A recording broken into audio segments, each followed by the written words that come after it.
Hey guys, welcome back for our Chapter 4 discussion on audience analysis. Remember we said in Chapter 3 that Chapter 4 was really important because audience is number one and is key when giving any form of public speaking. So in Chapter 4 we're going to talk about ways to analyze your audience, things that you're looking for, things that can help you out and that you should notice in your audience and you should probably know beforehand before going into any speaking situation if possible. All right. So know that without the audience, there is no speech. We've talked about this before. If your audience isn't listening or is absent, either mentally or physically, there's no point in public speaking. Their audience is the reason for the speech. You're there to speak to them, right? So we want to make sure that they're paying attention and that we know what they want to hear before we go into that presentation. The definition of audience analysis is to examine the interests, knowledge, attitudes, characteristics, and demographics of the audience to help improve communication with that audience. This is all about communication. This is a communications course, so we want to be able to communicate as effectively as possible with our audience. And to do that, we need to know as much about them as possible. And there's several things that you need to know or that you can actually observe about your audience in terms of audience analysis. We think about this in terms of sizing up your competition. If you ever played sports or did anything competitive when you were younger or now, you know what I mean by sizing up the competition. It means looking at what you're up against, knowing who you're going up against, their weaknesses, their strengths, their pros, their cons, what you have that they don't, what you can bring to the table. Okay? So you want to do that with your audience as well. Think of it as a sports situation, right? You want to know who you're up against before you go against them. Well, it's the same thing with public speaking. You want to know who you're talking to before you actually start talking to them. So we're sizing up the competition when we do these things. The first thing that you want to notice, or the most easily noticeable aspects of your audience, are audience demographics. Now, when we say demographics, we mean things that can be seen or things that we can know about someone fairly easily, okay? Their breakup, okay, or their makeup, all right? So things like male versus female. Are they women? Are they men? Are they children? Are they teenagers? Are they adults? Are they elderly? We want to know their age range, their occupation, their educational backgrounds. Are we talking to people with high school diplomas, people with college degrees, people with advanced degrees? Are we talking to children who are currently in school or teenagers? What kind of educational level they have so we know what kind of language to use. Income levels, are we talking to people who are sort of lower class, middle class, upper class? That kind of determines what you talk about as well. It determines the subject matter and how you frame your speech. Profession, what do they do? Are they teachers? Are they doctors? Are they firemen? Are they astronauts? Are they scientists? Are they researchers? Who are they? What do they do for a living? Cultural background, okay, what culture do they come from? What ethnicity are they? What racial makeup are they? So all of these things we can observe or we can really easily know about a person. If you've ever done a survey, they usually ask these questions at the end. They want to know who you are, how old you are, where you're from, what occupation you are, what income level you are, that kind of thing. That helps determine who's actually taken the survey, and it helps determine who is in the audience and who's responding. It lets you know certain things about that audience or about those, in this case, respondents, to determine the results. Okay, it helps determine what your results mean. And it's the same thing with the speech. You want to know all these aspects of your audience, so again, you can frame your words in the most effective way possible for that audience. Again, we've said this before, you wouldn't speak the same way to a group of children as you would a group of CEOs in a boardroom. You wouldn't necessarily speak the same way to a group of teachers as you would to a group of doctors. Again, very different life choices, very different career paths, very different priorities in terms of career, right? So all of these things can dictate the way that you speak to your audience, and you need to know these things before you go in.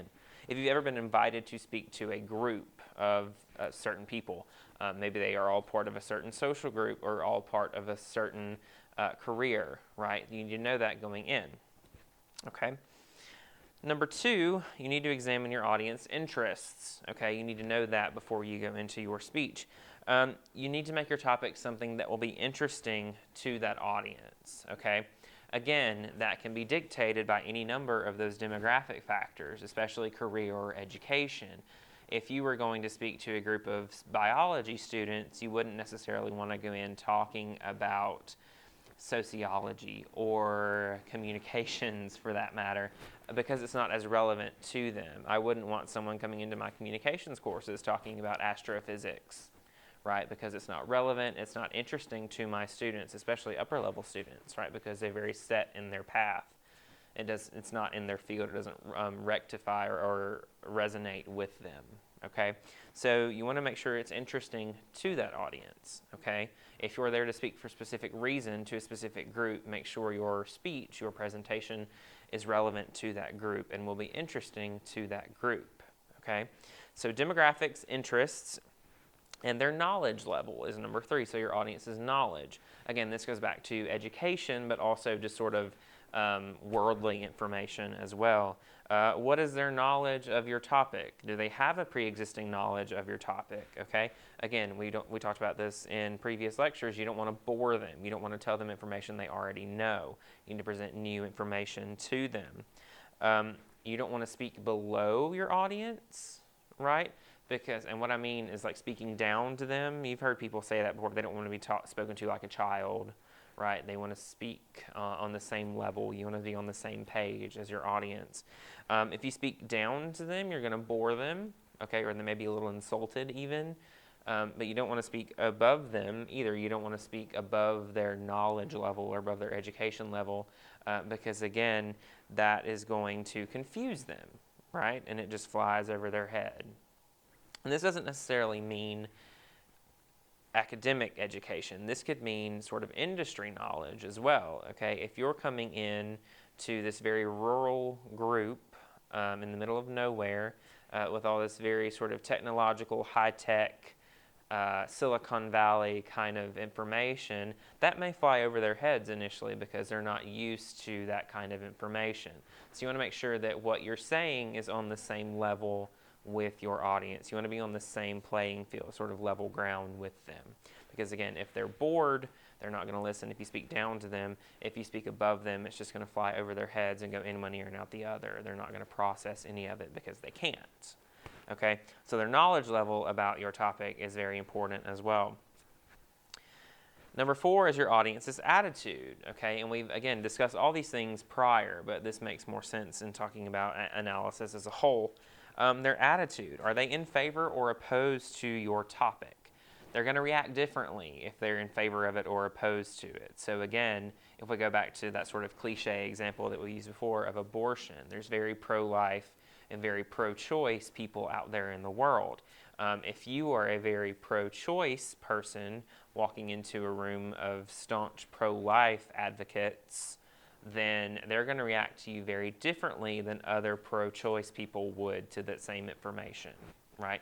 Because they're in very stark contrast with your beliefs. They think very differently than you do.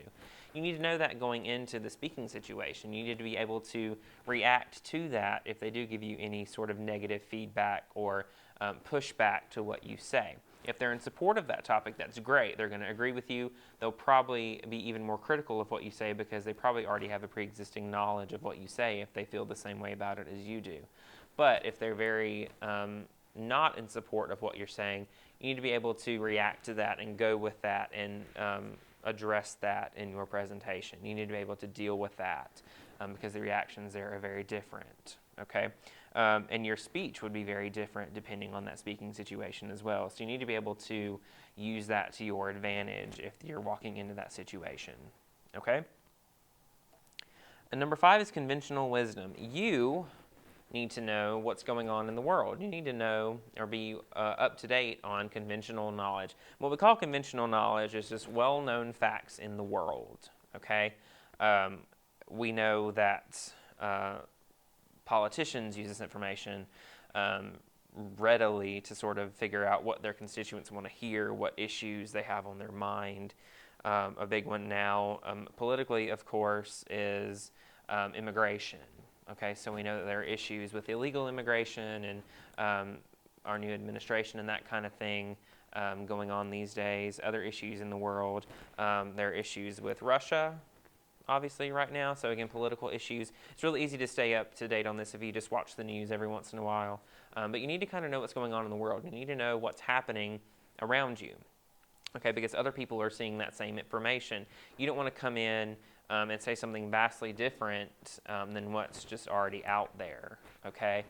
Because people have an understanding of that because they presented that by the news or whatever. They've seen it in the world, and you need to be able to know those things as well and use those to your advantage and understand those things because other people have seen those and understand those, okay?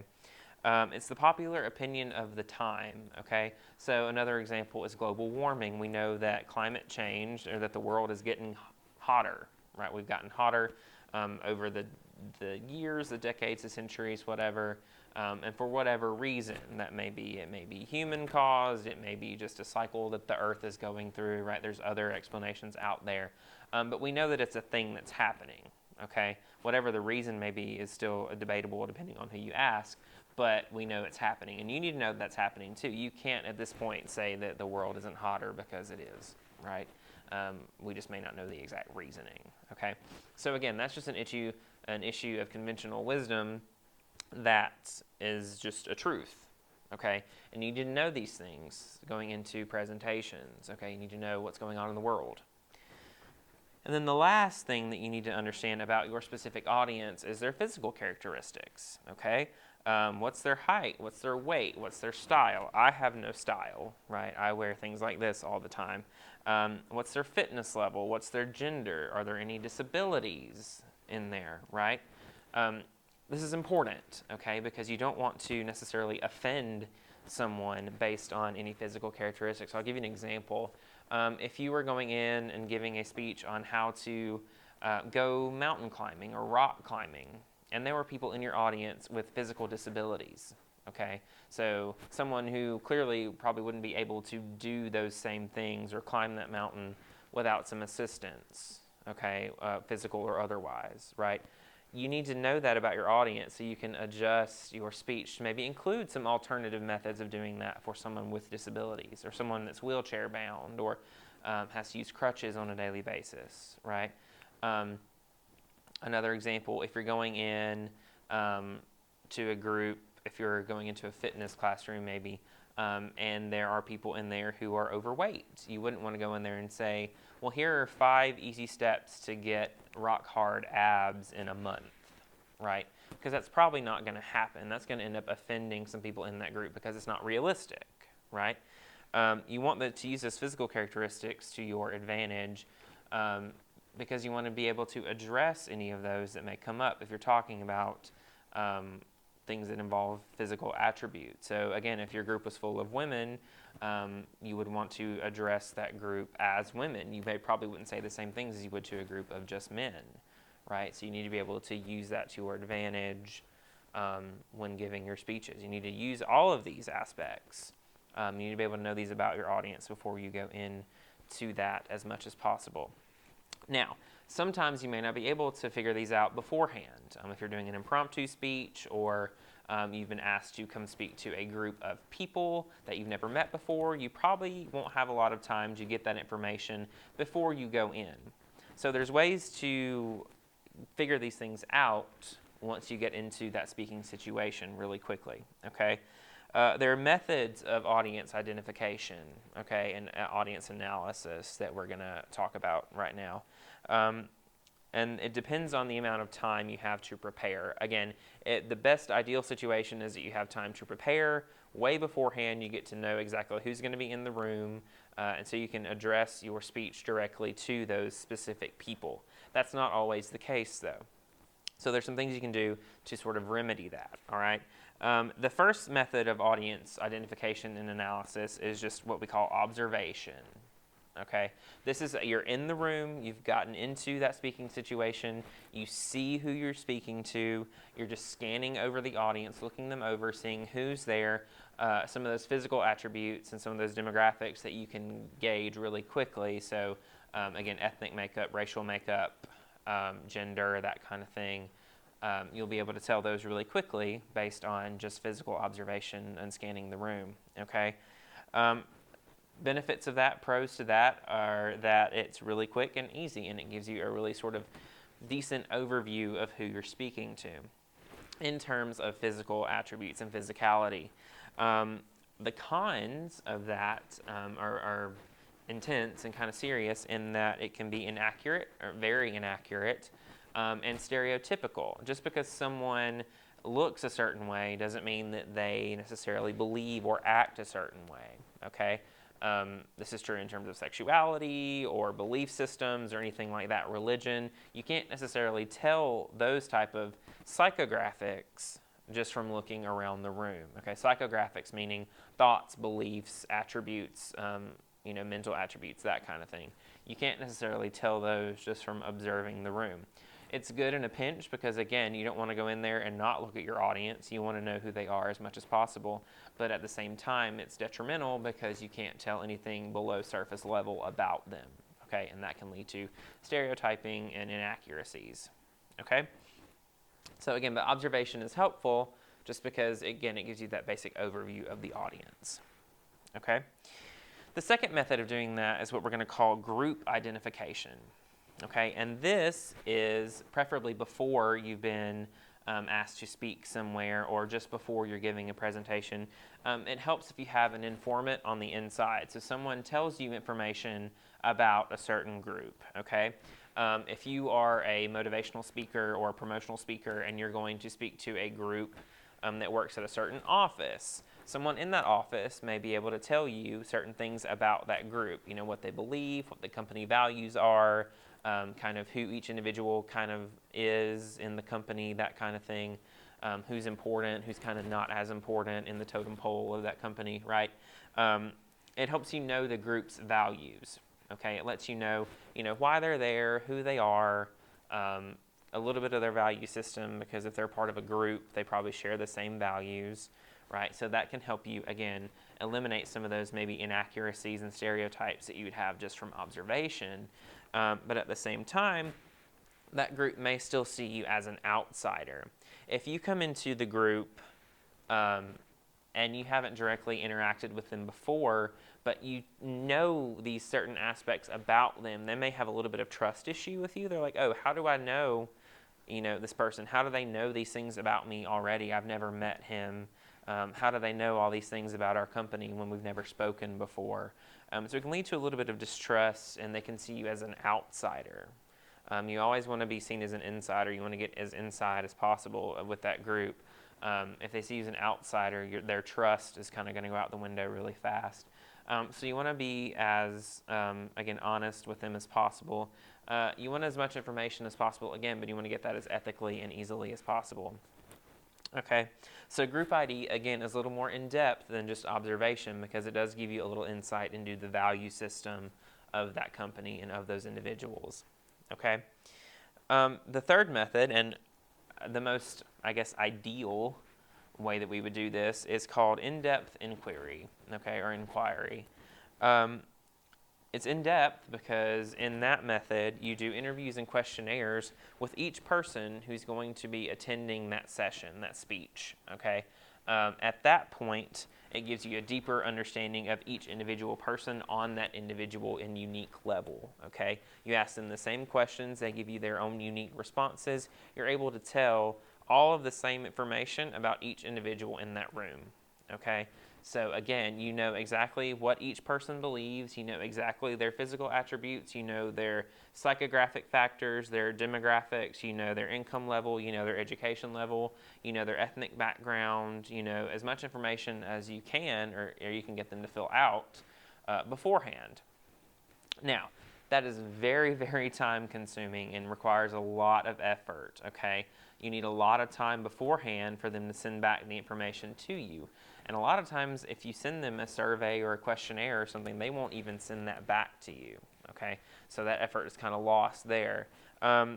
It needs to be way in advance, too, because you have to process through all that information and sort of figure out that all that information about those individuals and use that in your speech, okay?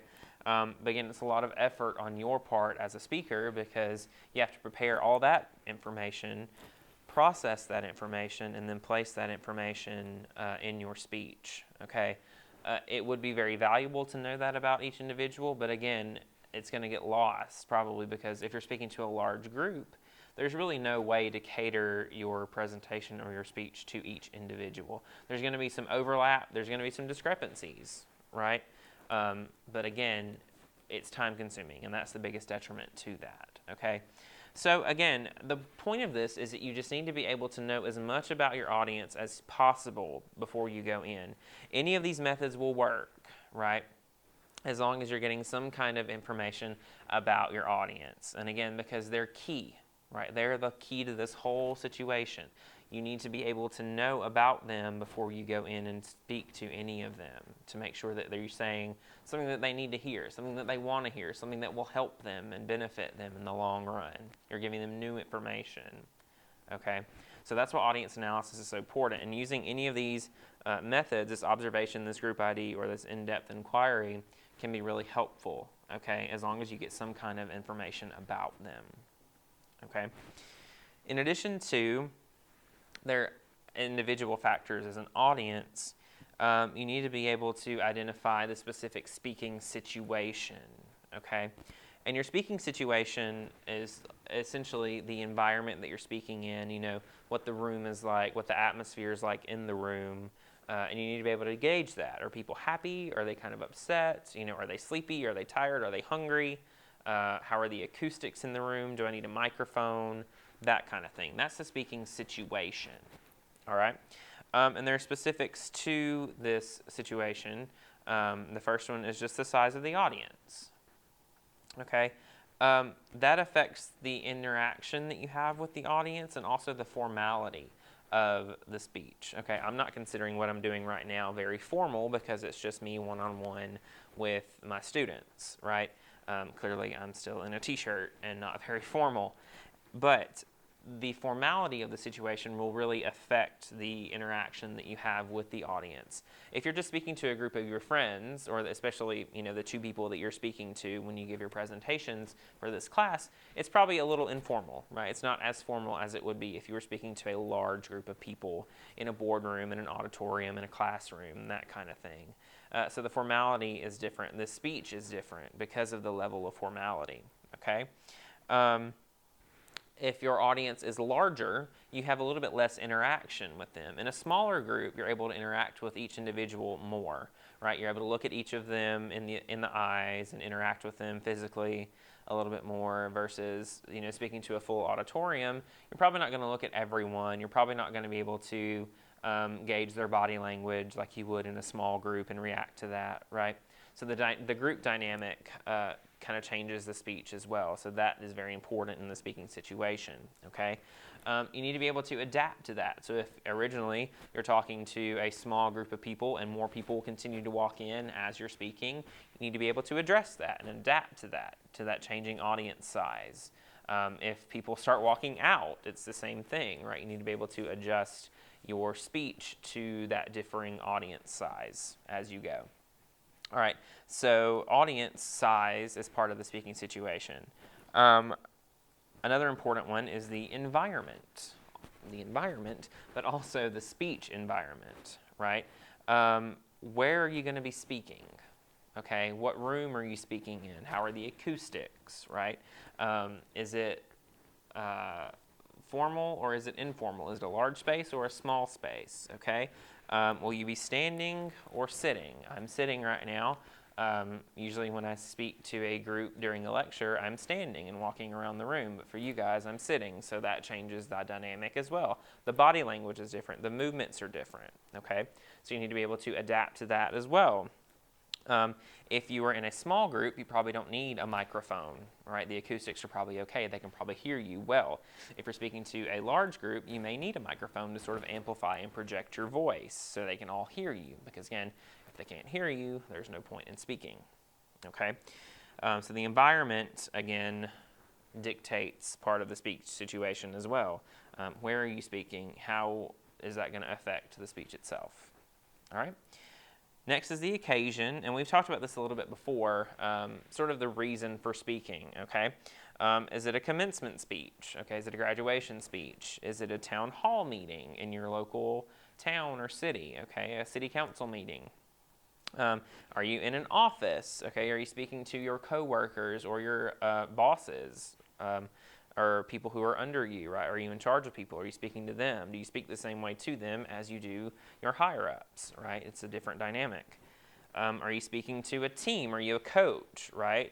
Are you a coach trying to get your team that's losing right now to stay motivated to keep pushing through and maybe win the game, right? Think about emotions there, right? The emotive aspect is different there. If you're giving a graduation speech, it's supposed to be very upbeat and happy and motivational that says, hey, you know, we've graduated, let's keep going, right? Be proud of your accomplishment. If you're at a town hall meeting, maybe you're expressing some concern about something going on in your town, you need to have a little bit more seriousness to you, right? If you're speaking to your coworkers, you probably also need a little bit of that level of seriousness depending on the situation, right? If you're speaking at a funeral, you probably need some sadness in there, right? The occasion will dictate the emotion and the method that you speak in and how you project yourself. Okay, and the occasion, again, is just kind of the speaking situation, the occasion for the speech. You know, why are you giving it? Okay. Next is time. Time as in the time of day that you give the speech, and also the length of the speech. Okay. We act differently during different times of day, okay, especially in an academic environment. And as an example, I teach several sections of public speaking during the day, especially during the fall semester. One semester I had a class that met from 9:30 to 10:45. They were fairly motivated. It was not so early in the morning that they weren't awake, and not close enough to lunchtime that they were antsy to get out, right? So that was a pretty decent section. I had another section of that same course that afternoon right after lunch. And so at that point, everyone had eaten, they were sleepy, it was warm, so everybody was nodding off and bored. And so again, the time of day dictated a very different type of class situation. Had a much harder time keeping that second section motivated than I did the first section because the time of day was different, okay? If you're speaking early in the morning, you probably want to be a little bit more happy and upbeat because people are sleepy. Just as a general rule of thumb, people are more tired in the mornings.